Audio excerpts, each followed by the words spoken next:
If I told you that 5 minutes of stretching every day could transform your mental health, would you believe me? I was skeptical too, until I tried it for 30 days. Here's what happened. Welcome to my channel. Today I want to share how a simple 5-minute stretching routine not only helped me feel more flexible, but also changed my mental state in ways I never expected. If you've been looking for a small habit to improve your mental health, this might be it. When I started this challenge, I was dealing with a lot: anxiety from work, restless sleep, and just feeling mentally drained most days.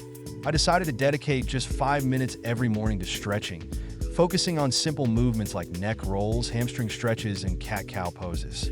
At first, I didn't notice much besides feeling a little less stiff, but by week 2, something shifted.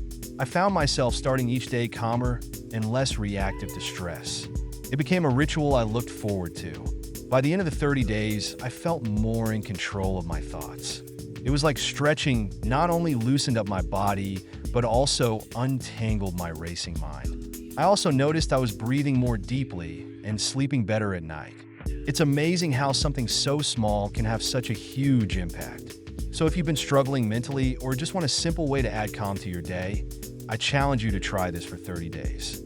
Let me know in the comments how it goes, or if you already have a stretching routine that helps your mental health.